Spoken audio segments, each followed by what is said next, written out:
आप PBC Urdu service का programme Sairbeen देख रहे हैं। ऐसा क्यों है कि हुस्न और मफलूकुल हाली या गुर्बत अक्सर हाथों में हाथ डाले नजर आते हैं? है ना अजीब सी बात, मगर इतनी भी अजीब नहीं। कम अज़ कम इस हसीन साहिली गांव में तो बिल्कुल ही नहीं, जहां वसतुल्लाह खान हमें आज लेकर जा रहे हैं। तो फिर चलें।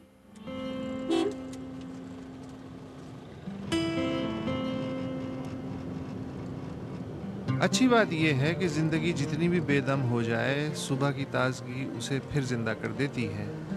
और ऐसे में मुसाफिर को किसी ढाबे पर चाय, पराठा और अंडा भी मिल जाए तो क्या कहने। उसके बाद तो हर शय पर प्यार आता है, गलत उर्दू में लिखे हुए साइन बोर्डों पर भी। साहिल पर कमाई के लिए डुमक डुमक रवाना सजे बने ऊंटों पर, और वीरानी में उतरते रास्तों पर भी।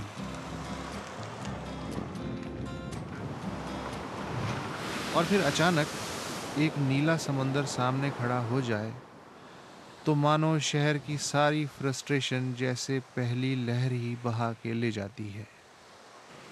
और समंदर के किनारे ये 200 साल से बसा बलोचों का गांव जैसे पोस्ट कार्ड पे बनी तस्वीर जिंदा हो गई है। मगर मुबारक विलेज के इस समंदर में हलकोरे लेती खाली कश्ती, तैरते बच्चे, जाल की डोरियों से उलझे मछेरों और ताश में मगन बेफिक्रों को अपने दिल की तरावट के लिए दूर दूर से देखना ही अच्छा। करीब जाओगे तो कहानी बदल भी सकती है। जैसे मामा हारून ने टहलते टहलते बताया कि कराची सिर्फ 35 किलोमीटर है, मगर मुबारक विलेज में आज तक बिजली नहीं। समंदर तो है, मगर गांव प्यासा है। पानी शहर से खरीद के लाना पड़ता है। एक में जुनेजा दौर के टाइम में एक टैंकर मिला था गवर्नमेंट की तरफ से, ना ड्राइवर का तनख्वाह था ना क्लीनर का तनख्वाह था। 17 साल के 18 साल से उसको चलाए, वो टैंकर हो गया खड़ा। अभी प्राइवेट गाड़ी 1600 या 1700 में इतना पानी ला के गाँव में दे रहे हैं। कितना? 1700 1200 गैलन। कहने को हुकूमत ने मुबारक विलेज को एक डैम भी तोहफे में दिया, मगर उसकी झील की गहराई महबूब की आंखों से भी कम है, सिर्फ 4 फुट। इससे तो ये जौहर अच्छा है। ये पानी जो है नी सिर्फ बर्तन धोने के लिए काम आता है, बाकी कोई काम नहीं आता। कि इसको हमारे अफसरान बाला ये पानी पिए तो मेरे ख्याल में वो सीधा डायरेक्ट अस्पताल में दाखिल हो जाएंगे। और इस जौहर से अच्छा तो वो चश्मा है जहां से पानी सिर्फ कोई साबिर औरत ही भर सकती है।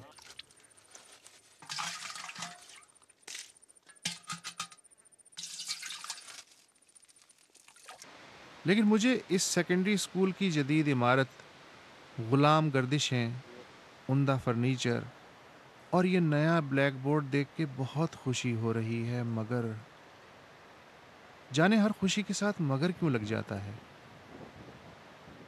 ये साहब मुबारक विलेज के स्कूल में वैसे तो नायब कासिद हैं, मगर 22 साल से पढ़ा भी रहे हैं। तकरीबन 300 बच्चे और बच्चियाँ, लड़के और लड़कियाँ, प्राइमरी से लेके केजी से लेके मैट्रिक तक पढ़ रही हैं, लड़के और लड़कियाँ। और टीचर कितने हैं? टोटल 6, 2, 8, 10, 2 लड़कियाँ और 10 लड़के यहाँ पे बच्चों को पढ़ा रहे हैं। पहले इन टीचरों ने इसी स्कूल से मैट्रिक किया और अब ये इसी स्कूल में टीचर पढ़ा रहे हैं। मैट्रिक के बाद हमारे बच्चे तो रेगुलर कॉलेज में नहीं जा सकते हैं, क्योंकि यहाँ सबसे मसला है सवारी का, गाड़ी का है। एक गोट की बस है, सुबह निकलती है शाम को आती है। यहाँ से 65 गोट हैं इसी कोस्टर रोड पर। 65 गोट के अंदर आपको 2 स्कूल मिल रहे हैं। चलिए कोई बात नहीं, पानी ना सही, तालीम ना सही, सेहत ना सही, मगर मछली तो वाफर है। समंदर किसी को भूखा तो नहीं मारता। हम लोग एक ज़माने में सिर्फ ऐसे मछली उठाते थे, ये फ्रीज़र कुछ भी नहीं है, ये तो इसमें पानी की बोतल भरते हैं। अभी एक कश्ती सिर्फ 1 सुरमई लेके आता है। अच्छे क्वालिटी की मछली हम शहर बेचते हैं और खुद जो दाल रोटी खाते हैं। जैसा कोरिया है, जापान है, चाइना है, उसने इस्लामाबाद वालों ने उनको सिंध और बलूचिस्तान की समंदर को ठेके पे दे दिया। लाइसेंस दिया कि आपको जितने मछली चाहिए आप पकड़ सकते हैं। उनको हम कहते हैं डीप सी ट्रॉलर, लेकिन deep sea trawler deep sea में नहीं है, वो किनारे पे शिकार कर रहे हैं।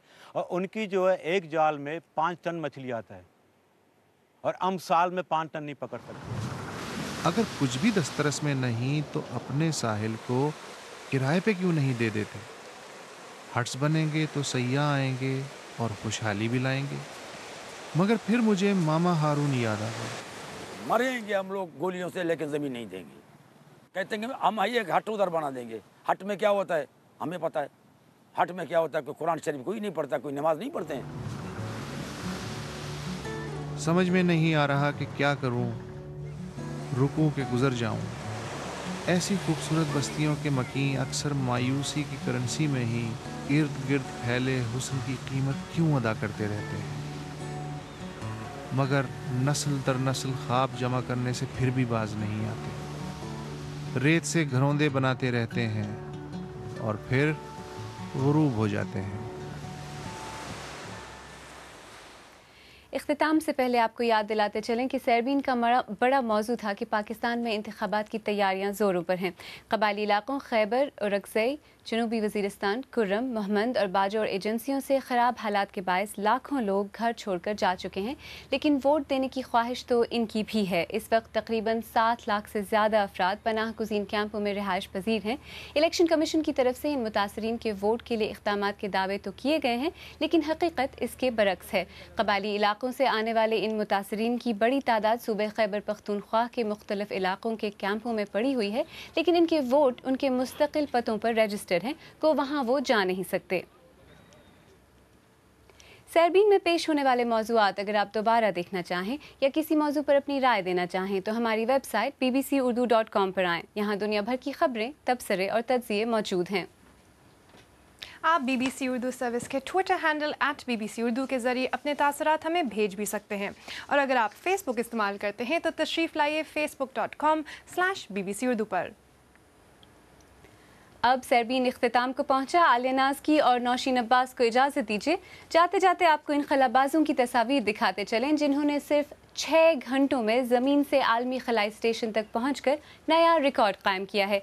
ये तीनों खलाबाज स्विस नामी रूसी खलाई जहाज़ के ज़रिए 6 घंटे से भी कम वक्त में अपनी मंजिल तक पहुँचे। इससे कबल ये खलाई सफ़र 50 घंटे पर मुश्तमिल होता था और खलाबाजों को खलाई कैप्सूल में 2 दिन गुजारने पड़ते थे। खलाबाजों ने अपने खलाई सफ़र का आगाज़ कज़ाकिस्तान में बैकनूर कॉस्मोड्रोम से किया। इस सफ़र के लिए उन्होंने सिर्फ 4 मदारों पर मुश्तमिल वो रास्ता अपनाया जिस पर इससे कबल किसी खलाबाज ने सफ़र नहीं किया था। शब बखैर।